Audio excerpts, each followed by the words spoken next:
Pinagdasal ko naman sa Panginoong Diyos. At parang binigyan niya ako ng senyales eh. Kaya tumakbo ka. Lapit na lumaya. Oo. Igan, ba't ka para ka nagdadasal? Hindi, yun ang bagong misyon. Oo. Lagi magpuri lang. Siya lagi. Hindi na talaga dumating totally si Gray Fernandez. What? Baka umiiwas, Mamalo. Eh, di ba nga yung video scandal ng tatay niya, si Mark Anthony? Mas doble yung galit nung tunay niyang inang si Edith Millarin. Gusto niyang ipatulfo sina Richard Dode at si Jojo Nones, no? Ito na ang latest, kaya tumutok ka na, dali. Ito na nga! Ito na ang mga marites, kaya ichika mo na, dali. Ito na ang latest! La la la la la la la, ichika mo na, dali. Ito na ang latest! La la la la la la la, ichika mo na, dali. Ito na ang latest! Hello po, ako po si Oti Diaz at maharap po kami sa inyo ngayon, no? Para sabihin at humingi na rin po ng tulong sa inyo dahil yung pong kapatid ko na si Jex ay nag-a-apply po for scholarship. Opo, at kasama po namin yung aming nanay, si Mama Loy. Opo, 3 taon na po siyang hindi nakakapagsalita. Di ba, Nay? Yes. Ay, hindi ka nakakapagsalita, Mama. Ano ba yan? Ay, dapat ba? Ay, my God, sorry. Scholarship ko na wala. Ba't mo kasi ako tinanong? Ewan ko na.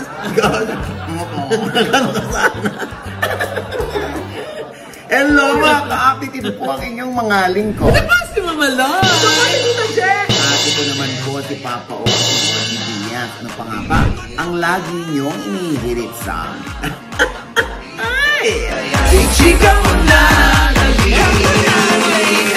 La la la la la la la la, ichichika na namin dali. Ayan! Diyos ko, yan ang usong-uso sa TikTok, ano? O anyway, syempre na-TikTok din itong kay, kay Ruru Madrid. Ay, oo, yung sa, diba, sa unang hirit, yung ang huling linggo, parang ganon, ng Black Rider. Kaya kasama siya. Oo, syempre, meron sa isang matanda na tinanong kung nanonood ba ng Black Rider, tapos wala pala silang TV, kaya, ayun nga, bilang sorpresa dun sa matanda, inilabas yung TV. So, may TV na. Yes. Oo, tapos ano sabi ng matanda? Yes. Gagan. Ay! Aray! TV yun, hindi scholarship. Aray! Oo. Uy, grabe ka na. Hindi ko... Ay! Sabi ko lang mag-jerk ka pag didikit ko to sa'yo. Anyway, so yun na nga. I'm sure nasaksihan na yun ang lahat. Yes! Naloka si Ruru at si John Lucas. Dahil nga na yung pagbigay ng TV, sabi niya gano'n, mapapanood niya na si Coco Martin. Nakakaloka. Pero alam mo, Loy, nakakatuwa si Ruru sa si John Lucas. Hindi sila yung nag-react ng nakasimangot sila or... Diba? Yung ganun. Talaga alam nila nasa camera sila at hindi sila pwedeng sumimangot. At saka legit yung aliw nila. Naaliw sila kay Daddy. Fan ni Coco Martin, di ba? Oo, alam mo, hindi naman din mabaviral yun kung sumagot ng tama yung matanda na Black Rider pinanonood niya. O hindi yun mabaviral. Ang kalaban yung isinagot. Oo, kaya yun ang nangyari. O, di ba? Sabi naman nga ni Ruru na, lahat naman daw, iniidolo daw talaga si Mr. Coco Martin. Diba? Pero in fairness, kabisado naman ni Lolo yung cast ng Black Rider, sabi ni Ruru. At least, di ba, na naman yan, medyo na curious lalo pa yung mga tao sa Black Rider. Yes. In fairness talaga kay Ruru, very gentleman lang yung kanyang reaction, approach, pagtanggap. correct. Di ba? Naman nabanggit mo na si Coco Martin. O, di ba napag-usapan niya ni Madam Celia Rodriguez sa iyong vlog? Ay, oo. Diyos ko, alam mo, namangha sila O, eto. Meron ka rin bang hinangaan na artista na impress ka dahil hindi mo siya lubos sa kilala pero wow, ganito pala tong taong ito. Coco is one man that I salute. I take off my hat. Why? Nakita mo ba yung Batang Quiapo sa probinsyano? All of them are old people. Hindi man sinasabi ko old, no? Thespians, matatagal lang na artista, mga ganun. And they're all there. And Coco had been helping them a lot. At sa awa naman ng Panginoon, kumikita ng katakot-takot. Di ba sabi nila, kung hindi bago, kumikita. Kasi pag ganun ang palad mo, papasok ang grasya. Pag ganun ka, walang grasya, nadada ng grasya. And Coco is like that. It happened to me once when I needed help from him. For a friend whose husband was dying. And I don't know him. He knows me as Celia Rodriguez. I know him as Coco. She was crying all over the phone. Sabi niya sa akin, my husband is dying na. Lumabas naman siya sa probinsya. No? Sabi ko, isipin ko kung sino. So, tinawagan ko si Coco. I asked the help of Lorna Tolentino. In other words, binigay sa akin ng number. Ring nang hindi ko lang sumasagot. Tapos 11 o'clock na green tea time. So sorry, but I was in Batang Quiapo. I'm the director, I'm the actor. Sorry, tita, hindi ako nakasagot. Sabi ko, imagine asking for an apology, no? Sabi ko, it's okay, iho, I understand. Sabi yun, tita, what can I do for you? Sabi ko, it's not me. Hindi ko nento ko. Ganun. I don't want to mention names anymore, no? Sabi ko, ask her to give me the number, the account number sa bangko. Papadalan ko ng pera. And he did. The following din naroon sa bangko nung kaibigan ko. The husband was dying. The husband died. Pero tumulong si Coco ng katakot-takot. He doesn't even know me in person. Doon ako believe sa taong, and he is a young boy. He knows how to share. Kasi ano mo, life is sharing Multi-millionaire ka. Pag hindi ka tumulong sa kapwa, basura ka sa akin. And this Coco is a young boy, and I have heard so many stories about Coco helping other people. Kaya sabi ko sa kanya, sa sulat ko, sa text ko sa kanya, please take care of yourself. The industry needs you. Ginanong ko siya. Believe ako sa bata yun. Sana tularan niyo si Coco Martin. Bihira ang ganon. At hindi mo pa yung nakakatrabaho? Hindi, I've never met him in person. Talaga? No, I've not. I know him as Coco. He knows me as Celia Rodriguez. Pero parang the way he talks on the phone, ano magkukuha ko sa'yo, tita, may problema ba? Anong problema? Ganon, the way he talks. Mukhang bait naman ang batang to. Sabi ko, sobra. Kaya ang text ko sa kanya nakakaiyak. And I meant it. Hindi ko akalain na may bata palang ganon. Kaya tignan mo ang grasya niya. Lahat na pinapasukan niyang trabaho, my God. Kasi ang Panginoon, He knows your heart Ayan. Yung sinabi ni Tita Celia na humingi siya ng tulong.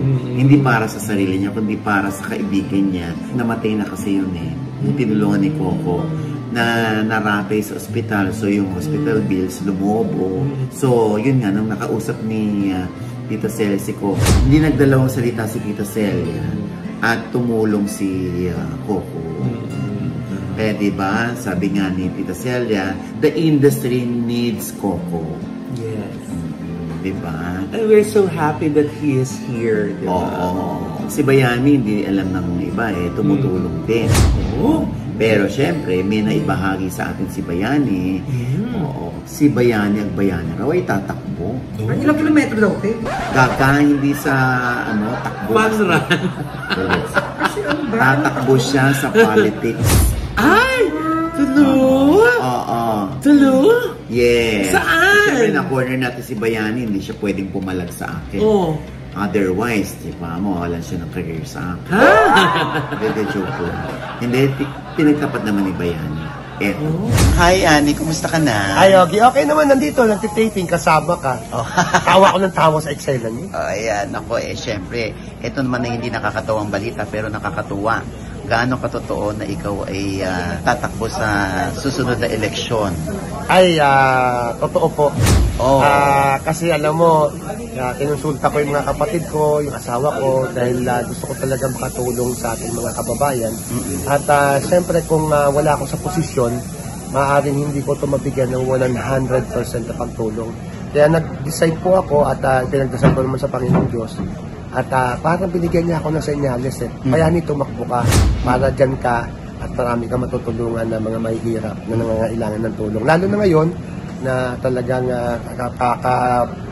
pagdating pala ng kalamidad, mahal ng kuryente, Oo.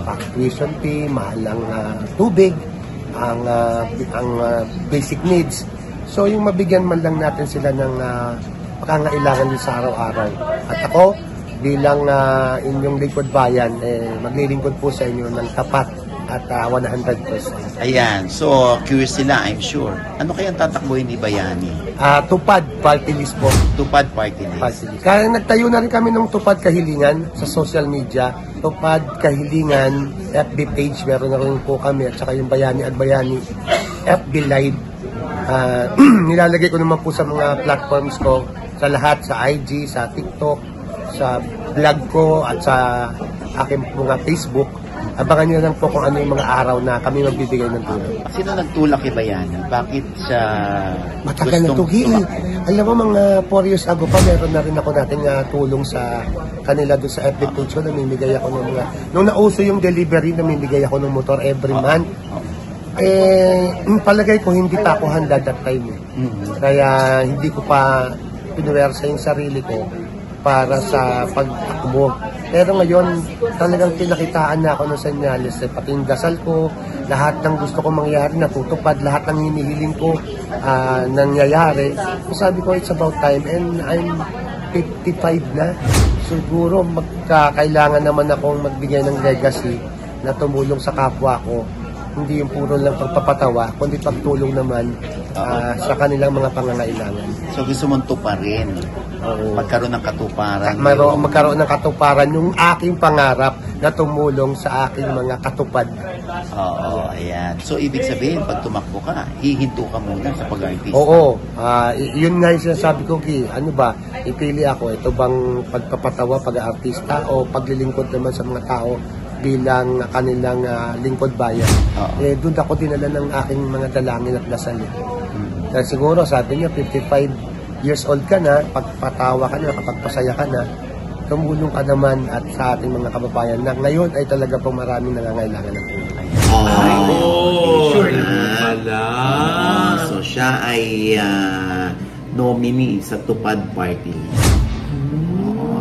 Na sana raw ay mabigyan siya ng chance. Dahil matulungin naman talaga si Bayani. Yeah. Kaya nga Bayani ang pangalan niya. At sana matupad. Ayan Bayani, good luck sa iyong political career. So mag-i-stop muna siya sa sa showbiz. Pansamantala. Oo. Ang dami ng artista ngayon na interesado sa politics, no? Oo nga, di ba? Yung iba kasi talagang gigil na magkaroon ng posisyon para mas marami silang matulungan. Yung iba naman, siyempre, pag tinatanong on the spot, kung ano bang alam mo sa batas, sandali aaralin ko muna. Ayun. Kasi ang main purpose nila, kaya sila tumatakbo, gusto nilang makatulong. Ano na yung masasabi mo dun sa mga nababasa natin mga comments? Na yung mga artista, huwag nang tumakbo. Mag-artista na lang. Opinion nila yun. Alam mo, ang kontrahin natin, opinion nila yun, ano? Kung paano may opinion kami dito, kinokontra din naman tayo. Di mo kontrahan na lang. Ha? Diba? Hindi ka naman galit sa kanila? Ay, hindi. Okay. Ako galit ka. Oo. Ito nga, tuwan-tuwa ako Kanino? Kasi nakita ko si Egan Arnold Claver. Ay! Oo. Kamusta na siya? Ay, nako, Diyos ko. Okay na okay. Kaya nagyakapan kami ni Egan. Kasi talagang kami, magkaibigan kami kahit hindi kami kita madalas. Kasi naalala nga niya na isa ka sa unang nangumusta sa akin. Oo naman, love ko si Egan. Kasi magkatabi opisina namin. Oo nga. Diba? Oo. Siyempre, diba, nagkaroon siya ng hemorrhagic stroke. Diba? At Diyos ko, talagang binigyan siya ng second life ni Lord. Oo. At siyempre, nakausap ko siya. Ay, talaga? Itong aming huntahan. So nakita ko si Egan. So nice to see you, Egan. Hi! Ayan, magka-opisina kami niyan. Lapit na lumaya. Egan, ba't ka para ka nagdadasal? Hindi, yun ang bagong misyon. Lagi magpuri lang. Siya lagi. Siya lang magliligtas sa ating lahat. So, makikita na ba namin ulit si Egan sa TV? Malapit na po. Soon, very soon. Ayan. Hintay lang natin yung clearance ng doktor. So, ano nang nabago after mong makarecover? Yung pananaw mo sa buhay, siyempre. Sabi ko nga, yung love, yung forgiveness, na iba yun. Talagang ngayon wala na ako ibang iniisip sa kapwa kundi para sa kanilang kabutihan. Yan lang. Second life, second chance, so wag na nating sayangin yun. Yeah. Diba? Anong bili mo sa kanila? Ay, always check your BP. Trader yan. Kaya sabi nga, mas ligtas ang madalas. Check lang po tayo. Wala akong mawawala eh. Oo, ayan. Ako, umaga, tanghali, gabi. Check Talaga? lang na check. Oh. Kasi asymptomatic ako. Hindi sumakit ulo ko, nahilo, naduling, wala eh. Buti nga, swerte ko, hindi umabot sa mukha ko yung stroke. Oh, may plan. God is good. So, sa pagbabalik mo, Igan, babawasan mo na ba yung work mo? May mga pagbabago po kasi siyempre hindi naman tayo bumabata. Yung work nandiyan lang and 36 years na ako mahigit sa trabaho. Nagawa ko naman ng tapat yung profession na yan. So, baka may konting pagbabago para sa kalusugan na rin namin. Mahirap na. Mahirap na. Ayan. So, may mission pa si Igan. May mission tayo. May mission pa si Igan. Kaya nandito pa rin tayo buhay na buhay. Kaya thank you kay Ogie. Isa sa mga nangamusta po ito nung araw na. Ay, oo naman. Love ko to si Igan. Panganib po ako. Ayan. Igan. Thank you. God bless. Sana tuloy-tuloy ng iyong recovery. Claim yan, claim. Ayan. Importante raw ang tulong. Yes. For 20 years, 3 oras lamang kanyang tinutulong. Akala niya kaya niya. Dapat daw pala talaga kumpleto yung tulog natin at least 7 hours or 8 hours. Tama. Kaya ba natin? Kakarin natin yan. Kasi nga, di ba, ang makina nga nagpapahinga. Dapat katawan din. Oo, kaya nga gusto kong bawasan itong ating bilang ng vlog sa showbiz. Ay! Para makatulog tayong lahat. Hindi sila makakatulog. Sila yung hindi makakatulog. Yung mga ka-updates, kawawa naman. Ganun ba? Oo. O sige, araw-araw natin tong Yeah! Yan ang lagi nila request. Araw-araw natin itong gawin hanggang kami na po ang hindi matulog.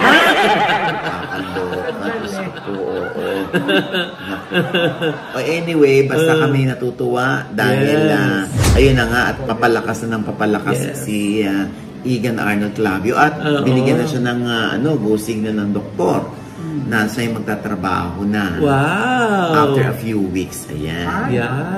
Congratulations po. We're praying for your full recovery, di ba? Yes! Kung kailangan ng industriya si Coco Martin, kailangan din ng industriya ang isang Igan.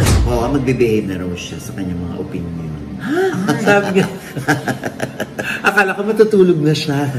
Ay, hindi. Matutulog na siya talaga. Oo. 20 years ka ba naman 3 hours ng 3 Grabe hours? naman. Oo, ha? Hindi pala kaya ng mga mga supplements and vitamins, no? Kailangan talaga natutulog. Yes. Anyway, ito nga, parang puyatan ito. Ako nang tumakas eh. Saan? Kasi nag-happy-happy na eh. Nag-cast party na yung Pamilya Sagrado dahil natapos na ang kanilang taping. Malapit na bang matapos ang Pamilya Sagrado? Tapos na yung taping nila. Kasi sila parang naka-lock-in sila eh. Kada cycle sila eh. Oo, parang kunwari 2 weeks sila doon mag-i-stay. 2 weeks sila mag-shoot. Mga ganon. Natapos ang kanilang taping. At kahit tapos ang taping nila, hanggang November mapapanood ang Pamilya Sagrado. Ang dami naman pala na advanced na episode na. Correct. So more or less, mga 5 months din. Wow! Hindi na masama. At saka nakakabilib yun, di ba? Ayan Siyempre nandyan si Kyle Echari. Bida. Pero hindi ko nakita dyan. Hindi ko alam kung dumating or hindi na talaga dumating totally. Si Gray Fernandez. What?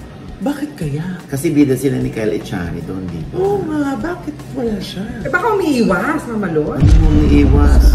Di ba nga yung video scandal ng tatay niya, si Mark Anthony? Ganun ba yun? Oo. Anong connect? Baka ayaw niyang matanong doon. Hindi naman natin, baka naman sumulpot nga yung bata doon kung ano ng mga conclusion meron ka. Baka dumating nung wala ka na. Baka tinaon niya na umalis ka muna bago siya dumating. Alam mo, sama-sama ng ugali. Gusto mo saksakin kita ng bote sa Adam's apple mo. Baka lang tinaon. Hindi nga, wala nga. May nakausap din ako na hindi raw talaga siya dumating. Kasama hindi rin dumating si JC Galano, yung gumaganap na pulis. Oo. So ang nakita ko doon ay si Ron Angeles, si Joel Torre, si Direk Carlito Sigion Reyna, si Maylin Dizon, si Papa P. Piolo Pascual, si John Arcilia, doon din. Si Tito Tirso hindi ko nakita. Pero nandun si na Mark Manicad, si Jeremiah Lisbo, si River Joseph, si Dustin Mayores, lahat ng mga bata doon sa fraternity nandoon. Oo. Pati si Tita Cory nandun dumating. Siyempre nandun din ang Dreamscape, si Kylie Balagtas, si Rondel Lindayan, si Joel Mercado, yan, si Direk Eric Salud. Yan ay hinost ni Eric Jan Salud. Siyempre, dyan si Carlina de la Merced, ang aking kumare. Ayan. Dumating ba si JC Alcantara? Ay, hindi ko naman nakita si JC Alcantara. Oo. Kahit si Osang yata, hindi ko nakita. Even siya na magdayo, hindi ko nakita. Pinagtaguan kanila, te. Jex, please. Pinipilit ni Jex, Hindi ko nakita, baka naman dumating sila o early sila umalis. Oo nga. Kasi wala sila sa video ko eh. Ano oras ka ba kasi dumating? Naku, 10 o'clock na eh. Kasama ko nga nagbibideo si Ces Helia. Andun din si Ernie Lim. Saan ka ba kasi galing? Siyempre galing ako that night sa debut naman ng aking inaanak na si Martina.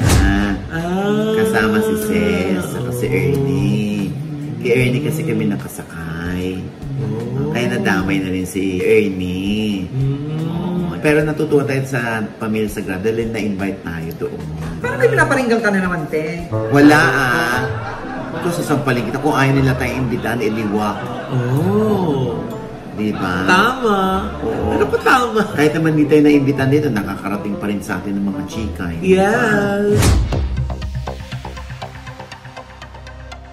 So ito na nga nakakaloka.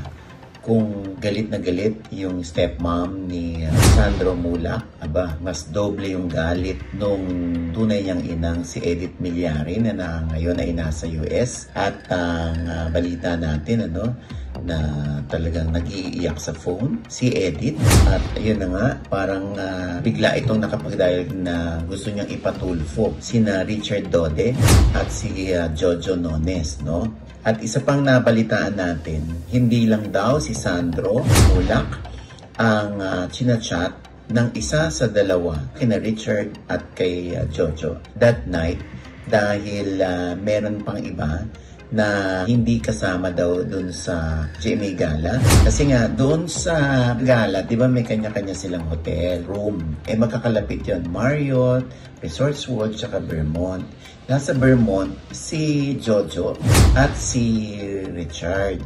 So, since kinabukasan pa sila mag-check out, like 12 noon, kumbaga, wala naman silang gagawin, sinasamantala na nila by inviting guests to drink with them. So, kasi yung kay Sandro, hindi akalain ng bata na mababiolate yung kanyang pagkatao, yung kanyang katawan. Meron pang issue na napagkamalan siyang akala, pabuking siya. Sabi nga na isang friend ko, kung pabuking yan, bakit hindi nila inihabol yung bayad kung tumakbo man yung bata palabas? Nakarating din sa atin kung ano yung nangyari sa loob, pero hindi na para i-detalye ko, pero kung ako yun, Diyos ko po, talagang para akong nagbabasa nga ng Serex. At syempre, hindi ko naman maikwento kasi kwento yun ng kampo ng mga Mulak at hindi pa rin natin alam kung ano naman yung kwento ng kampo naman ni Jojo at ni Richard, hindi ba? Meron pang lumabas na may hinalo daw sa iniinom ni Sandro, yung isa sa dalawa, pero ang sabi sa akin ay hindi raw yun totoo. Iba yung ipinagawa kay Sandro, basta illegal substance. na kina Richard at Jojo na yan, kung ito'y kanilang i-deny, ano? Pero yun ay kwento lang mula sa kampo ni Mulak. Pinatawag din ng GMA si Nino Mulak at yung dalawang sangkot dito, no? At sila'y pinagharap kasi much as gusto nilang personal na makita si Sandro, ay parang hindi raw gusto ng bata na makita yung dalawa. Kaya yung tatay na lang ang umapir. At yun nga parang hindi satisfied si Nino daw sa naging pag-uusap nila dahil nakahanda naman si Nino na magsampa ng demanda o kaso laban sa dalawa. Pero ang narinig natin ay gaano nga ba katotoo na ang alok nitong dalawa, bukod sa pagsusori, magbibigay na lang o magdodonate na lang sa favorite charitable institution ni Nino, yung dalawa. Totoo ba yun? Kahit July 21 ito nangyari, ganun pa rin daw ang tulog ni Sandro. Nakakadalawang oras lamang daw itong bata kung makatulog. Dahil nga lagi bumabalik sa alaala niya yung nangyari na hindi niya kinaya. Tuwing maliligo daw itong si Sandro, lagi niya naalala yung nangyari at parang iniusal na lang daw ng bata sa sarili yung diring-diri ako sa ginawa sa akin, ang dumi-dumi ng tingin ko sa sarili ko. Yun daw ang pakiramdam ng bata. Yung kay Sandro kasi, nung naimbita itong bata doon, akala daw nung bata puro mga creatives ang nandoon. Pumunta yung bata. Pagdating doon, si Richard at si Jojo lang ang nandoon. At sila umiinom. So, ang nakarating sa atin ay may illegal substance na pilit na pinatry kay Sandro. Ayaw nung bata.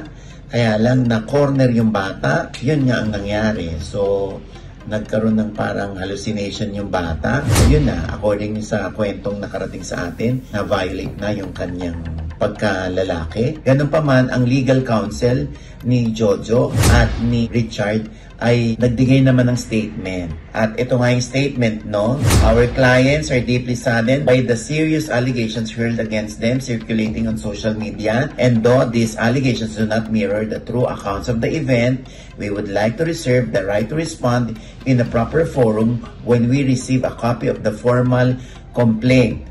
For the meantime, we urge the public to respect the investigation being conducted on this case, and we advise people who have no personal knowledge of the incident to refrain from posting baseless defamatory allegations and therefore unfair subject both parties to publicity trial.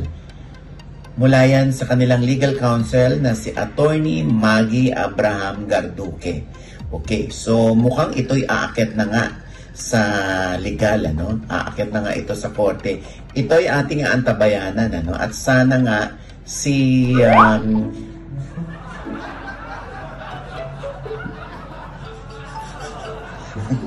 at sana nga ito kaya nito nawawala ako hayop na to. Si Sandro Mulak ay makuha ang hustisya na kanyang hiningi. Ganon din syempre si Dode at si Nones. Sana makuha nila kung ano yung hustisya naman para sa kanila. At sana manaig ang katotohanan, sana hindi magbulag-bulagan ang hustisya, at sana ay maparusahan ang dapat maparusahan, at sana hindi na ito maulit in the future. And with that, mga kaibigan, ito po ang inyong mga link. Ito po si Mama Lo, yung mga nanonood po sa amin na hindi pa po subscriber. Please subscribe now na! Click the subscribe button na nandyan sa ibaba. At kung naibigan niyo po ang aming episode ngayon, meron kayong komento sa lahat namin chika, comment below, click the like button, at huwag kalimutan i-click ang notification bell. Pag-click niyo kayong unang-unang manonotify na meron kaming latest update at syempre pang kanya-kanya naming channel. Yes, sana manood at mag-subscribe po kayo sa channel ko. That's Mamaloy, M-A-M-A-L-O-I. And andyan pa rin po ang ating vlog. At bakit may nagnanako ba ng vlog? Wala naman! Nandiyan pa rin po yung ating vlog ng napakagandang bahay sa Tagaytay, di ba? Posh na posh, bonggang-bongga.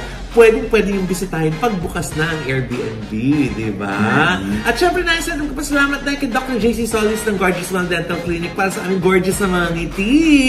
Nila nanay, dyan na po sila sa Rodriguez sa tapat ng Christ the King Church. Thank you, Doc. Thank you, Miss Ara. Yes, Doc. At sa Tito Jegs Channel, may bago po akong vlog dyan, panoorin nyo. At pasalamatan ko lang ang Sugar White 7, ang The Hungry Paws PH, at ang ABC Pets. Thank you po! Ako nga, tinipid ko. Isa lang yung pinisalamatan ko. Para naman sa mga fur babies ko. Ayun, no? Anyway, syempre nakita nila yung cookies ko. Yes. That's Envy Skin Beauty and Wellness. Oo, ha? At syempre, marami pa silang pwedeng magawang himala sa inyo. Wow! Pumunta lamang kayo doon. Ang dami na nagpupunta dyan, promise. Yes. Kasi nga, syempre, pati yung kanilang drip, bongga. Ay, oo. Napakabongga ng drip from Diba? Switzerland. Yes. Oo, dahil nasabi, ba't daw tayo nag-glow dito, nanay? Kaya dami nagpapadrip na rin, di ba? Ang bongga. Ayan, ha? At syempre pa, ang ating panayan pa rin kay Tita Celia Rodriguez. Yeah. Oo, at ating OGDS Inspires na nasa I1TS na rin po, ha? Yes. At syempre, pakifollow na rin po ang ating OGDS Showbiz Update. Ayan, ha? May fanpage po kami at nandun din po kami sa Apple Podcast at sa Spotify. At syempre, ang aking namang OGDS TV fanpage, ha? Yung aking Chismis Newscast. Okay? Yes. Fanpage din po yan, ha? At syempre pa, maraming salamat sa RCC Staffing Solution USA, ha? Yes. Yung mga teachers dito sa Pilipinas, no? At at least may 2 years kayo experience sa pagtuturo at gusto nyong magturo din sa US of A, lalo na sa Alaska, sa New York, sa Dallas, Texas, ganyan. Yes. Mag-PM kayo dyan, ha? Yes. At meron silang mga requirements sa inyo. Malay nyo, buong pamilya nyo, madala nyo dyan. Yeah. At syempre pa, maraming salamat sa Headway Vera Salon. Yes. Sa Nail Cocktails. Yes. Ayan, oh. Loy, ang ganda-ganda ng kuko mo. Yes, no? nail cocktails Oh, po ba't yan. mas maganda ang kuko mo sa ano? Kesa sa mukha ko? Sa hair. Kala sa mukha ko. Ang galit ang envy. Ay, nako. At syempre pa, ito pa rin po yung lingkod.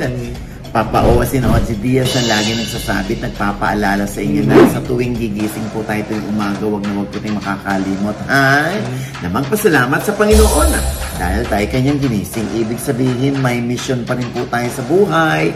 Sabay sabing, every gising is a blessing. At ano pa nga ba ang lagi niyong inihirit sa amin? Ichika mo na, dali. La la la la la la la la. Ichika mo na, dali. La la la la la la la la. Ichika mo na, dali. Nagkakrak ko boses. Oo, di ba? Di ba ka-boses ko si Bon Jovi? Ha? Minsan Bonnie Tyler. Wow! Total eclipse of the heart! Ha? Di ba? Ikaw, sino ang boses mo? Hindi ko alam.